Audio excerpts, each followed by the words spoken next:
কথা এটা ভাবিছোঁ। কি কথা মাজনী? মা, মোৰ লগৰ যে পৰিস্মিতা বাই চহৰৰ এখন হোটেলত কাম কৰে। মই ভাবিছোঁ মই তাইৰ লগতে যাওঁগৈ নেকি। মাজনী, তই চহৰলৈ গ'লে মই কাৰ লগত থাকিম? মা, একো নহয় দিয়া। মা, মই যদি চহৰৰ হোটেলত কাম কৰোঁ তেতিয়া তুমি আৰু মই লোকৰ ঘৰে ঘৰে কাম কৰি ফুৰিব নালাগে। মা, তুমি মানা নকৰিবা, এইটো মই ভাল সুবিধা পাইছোঁ। এনেও কলেজ পঢ়িবলৈ নোৱাৰোৱেই যেতিয়া। কিবা এটা কামতে লাগো। লোকৰ ঘৰে ঘৰে কাম কৰি ফুৰাতকৈ তেনেকৈ হোটেলে কাম কৰাই ভাল। মাজনী, তোক পঠিয়াবলৈ মোৰ একেবাৰে মন নাই। হ'ব দে, মই ইয়াতে কষ্ট কৰিয়ে তোক কলেজ পঢ়াবলৈ চেষ্টা কৰোঁ। নেলাগে মা, কলেজ পঢ়িবলৈ বহুত পইচা লাগিব। আমাৰ দৰে মানুহৰ কাৰণে সময়মতে ভাতমুঠি যোগাৰ কৰাটোৱে টান, কলেজ পঢ়াটো দূৰৰে কথা। মা, মই পৰিস্মিতা বাইকৰ লগত কথা পাতিছোঁ। মাথো তুমি হা বুলি ক'লেই মই তাইক ক'ব পাৰোঁ যাম বুলি। মোৰ যাবলৈ দিবলৈ একেবাৰে মন নাছিল, তথাপিও তই জোৰ কৰিছ যেতিয়া যা বাৰু। কিন্তু এটা কথা, মোলৈ সদায় ফোন কৰিবি নে নকৰ ক? কিয় নকৰিম মা? মই যদি তোমাকে ফোন নকৰোঁ কাক কৰিম আকৌ? যা বাৰু, কিন্তু ভালদৰে চলিবি চহৰত। হ'ব মা, তুমি চিন্তাই নকৰিবা। পিছে তাইনো কেতিয়ালৈ যাবগৈ? মা, তাই কাইলৈ যাবগৈ। ময়ো তাইৰ লগতে কাইলৈ যাবগৈ লাগিব। পিছত আকৌ অকলে গ'লে মই চিনি নাপাম নহয়। ঠিক আছে দে, তোক কি লাগে কবি, মই তোৰ বেগটো বান্ধি থ'ম। হ'ব দিয়া, মই এতিয়া তাইক খবৰটো দি থৈ আহোঁগৈ। ছোৱালীজনী নাথাকিলে ঘৰখনত বৰ অকলশৰীয়া হৈ পৰিম। আজিকালি আগতকৈ বেমাৰো বেছিকৈ হৈ থকা হৈছে। উপায় নাই, ছোৱালীজনীক যাব দিবই লাগিব চহৰলৈ। কাৰণ গাঁৱত লোকৰ ঘৰে ঘৰে কাম কৰি ফুৰিবলৈ ছোৱালীজনীক যাব দিব খুব ভয় লাগে। আজিকালি মানুহবোৰৰ লতি লক্ষণবোৰ একেবাৰে ভাল নহয়। আজিকালি মানুহবোৰৰ মনবোৰ আগৰ মানুহৰ নিচিনা নহয়। আজিকালি মানুহৰ মন ধৰিবই নোৱাৰি। এনেকৈয়ে শিখা আহি টাউন পালেহি। টাউনৰ এখন হোটেলত তাই কাম কৰিবলৈ ল'লে। ছাৰ, আপুনি আমাক মাতিছিলে? হয়, আজি সন্ধিয়ালৈ ইয়াত এটা পাৰ্টি আছে। এই চহৰৰ বিখ্যাত ব্যৱসায় প্ৰমোদ চলিহাৰ জীয়েকৰ বাৰ্থডে। তেওঁলোকে বাৰ্থডে চেলিব্ৰেট কৰিবলৈ আমাৰ হোটেল বুক কৰিছে। তোমালোকৰ সকলোৱে নিজৰ নিজৰ ডিউটিবোৰ ভালদৰে পালন কৰিবা, গেষ্টবোৰে যাতে বেয়া পাই নাযায়। আৰু শিখা, তুমি নতুনকৈ আহিছা নহয়, ভিতৰৰ কামবোৰ ইমান অভাৱ নাপাবা। গতিকে তুমি গেট খুলি ৱেলকাম জনাবা তেওঁ ছোৱালীক। হ'ব ছাৰ। এনেকৈ হোটেলৰ মেনেজাৰজনে সিহঁতক সকলোবোৰ কথা বুজাই দিলে। আৰু শুনা, তোমালোকে ৰাতিলৈ এই ইউনিফৰ্মবোৰ পিন্ধিব নালাগে। তোমালোকে নিজে নিজে নিজৰ মনৰ পচন্দ মতে কাপোৰ পিন্ধিবা। Thank you sir. এতিয়া যোৱা, নিজৰ নিজৰ কামত লাগাগৈ। শিখা, তই কিয় মন মাৰি আছ? বা, ছাৰে দেখোন ৰাতিলৈ ভাল ড্ৰেছ পিন্ধিবলৈ কৈছে। মোৰ তাত দেখোন ভাল ড্ৰেছ এযোৰো নাই। ঠিক এজনী, সেইটো কথাকে চিন্তা কৰি থাকিব লাগেনে? তোৰ নাই আৰু মোৰ আছে নহয়। মই তোক ভাল ড্ৰেছ এযোৰ দিম দে। এতিয়া মন মাৰি থাকিব নালাগে, ব'ল সোনকালে যাওঁ। আকৌ আহিবলৈ হ'বই ওলাই মেলি। আজি ৰুমত গৈ অকণমানো আৰাম কৰিবই নাপাম। ব'লক বা। এইজনী চা, এতিয়ালৈকে ওলোৱাই নাই দেখোন। মা, তাৰমানে তোমাৰ মনত আছে মোৰ যে আজি জন্মদিন? মই আকৌ ভাবিছিলোঁ মই ঘৰত নথকাৰ কাৰণে তুমি পাহৰিলাই নেকি? কিয় পাহৰিম মই? কিয় পাহৰিম? তোৰ জন্মদিনটো মই পাহৰিব পাৰোঁ জানো? মা, মই ৰাতি আহি তোমাৰ লগত কথা পাতিম। এতিয়া ৰাখোঁ দিয়া, ইহঁতকেইজনী ওলাই আহি ৰৈ আছে মোৰ কাৰণে। মই ওলাবই পৰা নাই। যা সোনকালে ৰেডি হৈ আহ। হ'ব দে মাজনী, তই আকৌ নেপাহৰিবি ফোন কৰিবলৈ। নেপাহৰোঁ মা, কিয় পাহৰিম আকৌ? হ'ব দে, তই যা নহ'লে। এই বুলি কৈ মাকে ফোনটো ৰাখিলে। তহঁতকেইজনী 2 মিনিট ৰখা, মই পটককৈ ওলাই আহিছোঁ ৰ। সুস্মিতা, তাই মাকৰ লগত কি কথা পাতি আছিল শুনিছিলা? তাইৰ জন্মদিনৰ কথা পাতি থকা শুনিলোঁ দেখোন। আজি তাইৰো জন্মদিন, তাই আমাক কোৱা নাই দেখিলা? সুস্মিতা বা, মোৰ দেখোন এইটো চোলা পিন্ধিবলৈ বৰ লাজ লাগিছে। শিখা, তয়ো যে কথাবোৰ কৈ থাক আৰু। টাউনত এইবোৰ কাপোৰেই পিন্ধিব লাগিব। তোৰ সেই গাঁৱত পিন্ধা চাদৰ মেখেলাবোৰ টাউনত পিন্ধি থাকিলে নহ'ব নহয়। Shikha, happy birthday. Thank you. তোমালোকে কেনেকৈ গম পালা মোৰ বাৰ্থডে বুলি? কিয়, তই ফোনত কথা পাতি থাকোঁতে আমি শুনা নাই নেকি? তই আমাক ৰাতিপুৱাৰ পৰা কিয় কোৱা নাই তোৰ বাৰ্থডে বুলি? কিনো ক'ম, আমাৰ দৰে মানুহৰ বাৰ্থডেনো কি? আজি তোৰো বাৰ্থডে, নিশা মেমৰো বাৰ্থডে। চাচোন, নিশা মেম ধনীৰ কাৰণে হোটেলত আহি পাৰ্টি দিছেহি। আৰু তই আমাক গোটেই দিনটো বাৰ্থডে বুলি ক'বলৈ বেয়া পাই আছ। এৰাও, সেইবোৰে সোণৰ চামুচ মুখত লৈ জন্ম হৈছে। আজি মোৰ নিজৰ জন্মদিনটোত মই লোকৰ জন্মদিনৰ বাবে আয়োজন কৰি আছোঁ। সিহঁতৰ ভাগ্যই ভাল, ধনী মানুহৰ ঘৰত জন্ম হৈছে। সেইবোৰ কথা কৈ এতিয়া মন বেয়া কৰি থাকিব নালাগে। সোনকালে যাওঁ ব'ল। নিশা মেমহে যি কাৰা। ৰাতিপুৱা মই ফোনত কথা পাতোঁতেই গম পাইছোঁ নহয়, যি টান সুৰত কথা কৈছে। কেনেবাকৈ যদি কিবা খেলি মেলি হ'বলৈ লাগে বৰ ডাঙৰ কথা হ'ব। মেনেজাৰ ছাৰে আমাকেই গালি পাৰিব। ব'ল সোনকালে যাওঁ। ব'লক বা, সোনকালে যাওঁ। মোক আকৌ গেটৰ দায়িত্ব দিছে নহয়, কেনেবাকৈ দেৰি হ'ব লাগিলে মোৰেই দিগদাৰ হ'ব। এই বুলি কৈ গোটেইকেইজনী খৰধৰকৈ ওলাই গ'ল। তোমালোক পালাহি? যোৱা, গেষ্টবোৰ আহিবই হৈছে। এটা কথা তোমালোকে মনত ৰাখিবা, যাতে কোনো গেষ্টে বেয়া পাই নাযায়। আমাৰ ইয়াত আগতে বহুত সৰু সুৰা বাৰ্থডে পাৰ্টি হৈছে, কিন্তু এইবাৰ এইটো সকলোতকৈ ডাঙৰ পাৰ্টি। আৰু নিশা মেমে যাতে কোনো কাৰণতে বেয়া নাপায়। শিখা, তোমাৰ ওপৰত নিশা মেমৰ দায়িত্ব থাকিল। হ'ব ছাৰ, আপুনি কোনো কাৰণতে চিন্তা নকৰিব। আমি ভালদৰে নজৰ ৰাখিম, কাকো বেয়া পাই যাবলৈ নিদিওঁ। সুস্মিতা, পৰি, তোমালোকে ভিতৰৰ দায়িত্বত যোৱা। শিখা, তুমি ইয়াতে থাকা, গাড়ী আহিলে গেট খুলি দিবা। হ'ব ছাৰ। এনেকৈয়ে শিখাই নিশা মেমৰ বাবে বাহিৰতে ৱেইট কৰি থাকিল। তেনে সময়তে এজন অচিনাকি ল'ৰাই বাহিৰৰ পৰা আহি শিখাক মাতি লৈ গ'ল। মেডাম বাহিৰত গাড়ী এখন ৰৈ আছে, আপোনাক বিচাৰিছে। নিশ্চয় নিশা মেমেই পালেহি। মই গৈছোঁ ৰ'বা, এই বুলি কৈ শিখাই খৰধৰকৈ গেট খুলি বাহিৰলৈ ওলাই আহিল।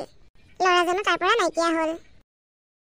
কোঠা আমাৰ হোটেললৈ দেখোন কোনোৱে অহা নাই। তাই তেনেকৈ ভাবি থাকোঁতেই গাড়ী এখনে আহি তাইক উঠাই লৈ গুচি গ'ল।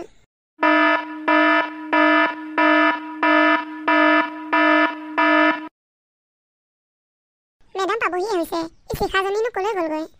তাইকতো চাৰি গেট খোলা দায়িত্ব দিছিল। গেটখন খোলাই হৈছে দেখোন। সৌ গাড়ী আহিলেই, মেডাম পালেহিয়ে হ'বলা। তেনে সময়তে নিশা মেম আহি হোটেলত উপস্থিত হ'লহি। শিখা তই ক'ত গৈছিলিগৈ? আৰু তই এইবোৰ কি ড্ৰেছ পিন্ধিছ? তেতিয়া দেখোন তোক একেবাৰে ফৰকটো দিওঁতেই পিন্ধিবলৈ লাজ কৰিছিলি। কোন শিখা? মই কোনো শিখা নহয়। তোমালোকে কি গেষ্টক এনেকৈ ব্যৱহাৰ কৰা নেকি? ঐ শিখা কিনো ফাল্টু কৰি আছ? নিশা মেম পাবহিয়ে। মই কোনো শিখা তীখা নহয়, মই নিশাই হয়। তই যে ইমান ফাল্টু কৰি আছ ছাৰে গম পালে তোক দিব ৰহ। পাপাই যে কি ফাল্টু হোটেলখন বুক কৰিলে নহয়। কৰ্মচাৰীবোৰ দেখোন মানুহৰ লগত কথা পাতিবই নাজানে ভালদৰে। মেডাম পালেহি। সুস্মিতা মেডামক ভিতৰলৈ লৈ যোৱা। বিক্ৰম তোমালোকৰ কৰ্মচাৰীবোৰে ভালদৰে কথা পাতিবলৈ নাজানে নেকি মানুহৰ লগত? মোক তেতিয়াৰ পৰা শিখা শিখা কৈ তই কৈ কথা কৈ আছে। মেডাম আপোনাৰ দৰে একেই ঘৰৰ ছোৱালী এজনী আমাৰ ইয়াতেই কাম কৰে। তাইৰ নামটো শিখা। তেওঁলোকে তাই বুলিয়ে ভাবিছে চাগে। আগে পিছে আপোনাক দেখা নাই যে। শিখাৰ ষ্টাফটোৱে গমেই নাপায় যে শিখাক কোনোবাই ধৰি লৈ গ'ল। তেনে সময়তে এজন ল'ৰাই দৌৰি আহি খবৰটো দিয়েহি। ছাৰ আপোনালোকৰ ইয়াত যে কাম কৰে শিখা মেডামক গাড়ী এখনত ভৰাই কোনোবাই লৈ গৈছে মুখত ধৰি। কি তুমি নিজেই দেখিছানে? হয় ছাৰ মই নিজেই দেখিছোঁ। গাড়ীখন কি গাড়ী বাৰু তুমি চিনি পোৱা নে? নাজানো মেডাম, খালি নীলা গাড়ী এখনে লৈ গৈছেহি। অফিচত হোৱা মোৰ সৃষ্টি হৈ গ'ল। ৰ'ব আপোনালোকে ইমান টেনশ্যন কৰিব নালাগে, মই মোৰ পাপাৰ লগত কথা পাতি আছোঁ। এই বুলি কৈ নিশাই দেউতাকক খবৰ দিলে। ময়ো তেওঁলোকৰ ঘৰলৈ খবৰ দিওঁ, কেনেবাকৈ তাই ঘৰেই পালেগৈ নেকি আকৌ। এই বুলি কৈ সকলোৱে শিখাক বিচাৰিবলৈ ল'লে। শিখাক কোনোবাই গাড়ীত তুলি লৈ যোৱা বুলি শুনি নিশাৰ মাক দেউতাকো খৰধৰকৈ আহি হোটেল পালেহি। আনফালে শিখাৰ মাকো গাঁৱৰ পৰা খৰধৰকৈ আহি হোটেল পালেহি। মেনকা তই ইয়াত? তই ইমান দিনে ক'ত নিৰুদ্দেশ হৈ গৈছিলি? আমি তোক বহুত বিচাৰি ফুৰিছিলোঁ, তোৰ ক'ৰবাত কিবা হ'ল বুলি ভাবিছিলোঁ। মোক চিভিলতে পেলাই থৈ তই মানুহজনী নাইকিয়া হৈ গ'লি।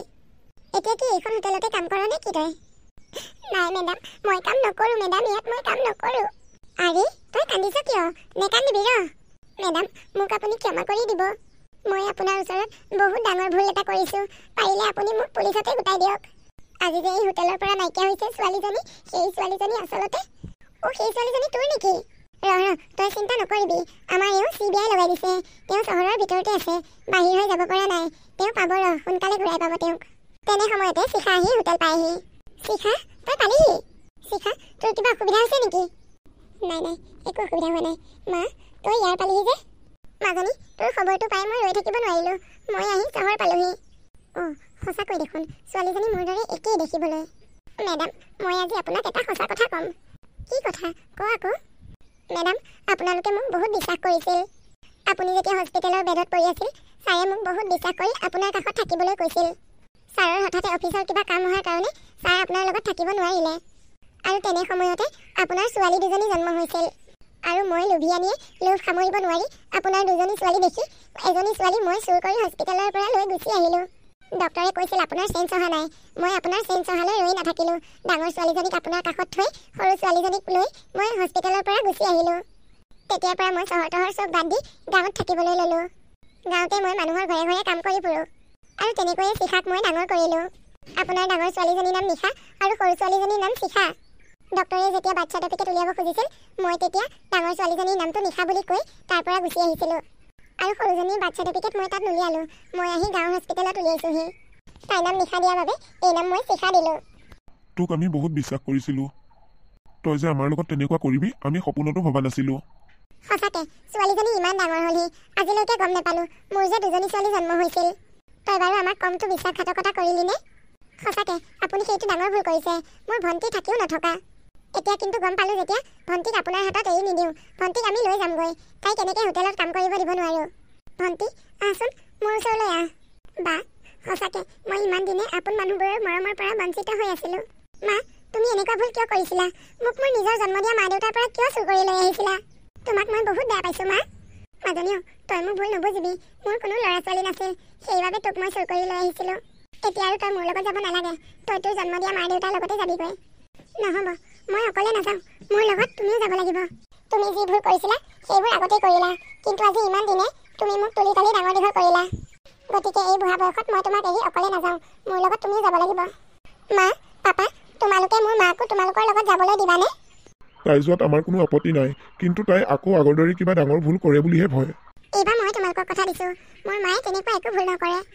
ঠিক আছে, যাব পাৰিব, কিন্তু ঘৰৰ মানুহৰ দৰে নহয়, কাম কৰা মানুহ হিচাপেহে যাব পাৰিব। হ'ব মা। এনেকৈয়ে সিহঁতৰ পৰিয়ালটো আকৌ এক লগ হ'ল।